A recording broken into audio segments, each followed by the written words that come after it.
Pour faire la paix, l'usage de la violence est-il nécessaire? Pour le savoir, quittons le centre Suzanne Dalal en direction de l'Institut français. C'est l'affluence des grands jours, on est loin de l'apathie habituelle des classes de philo au lycée.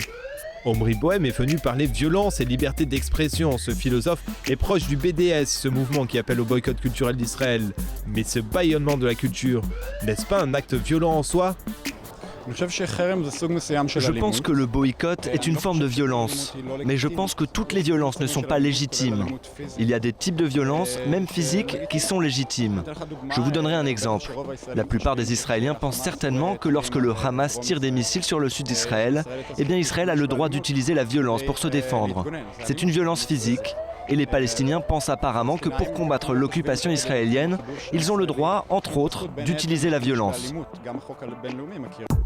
La soirée se prolonge, l'alcool est dans, les esprits s'échauffent. Heureusement, la philo apaise les mœurs. Rendez-vous au Rothschild 12 au lieu de la nuit télévivienne.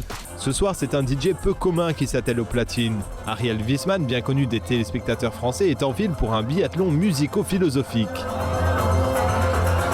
À présent, cap sur la cantina, en alliant bonne chère et chers propos, Nicolas de Varenne, philosophe néerlandais de son état, débat du futur de la philo. Hors sujet, me direz-vous, vous avez raison.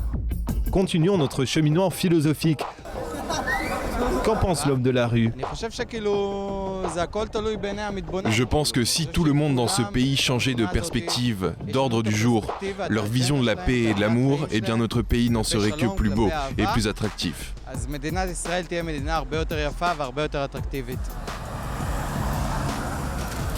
Ariel Wiesman a fini de mixer, le voilà qui pousse la réflexion sur la fatigue, ce qui est de circonstance.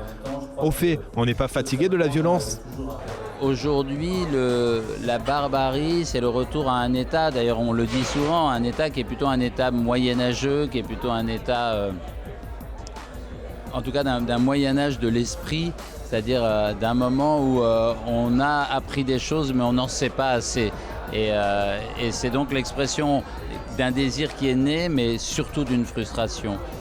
La philo de nuit, c'est sympa, le problème c'est qu'une fois le matin venu, on ne se souvient pas toujours de tout. Le philosophe David Hume n'était d'ailleurs pas sûr que le soleil se lèverait bien demain. Nous en sommes témoins. À Tel Aviv, une nouvelle journée a bien commencé.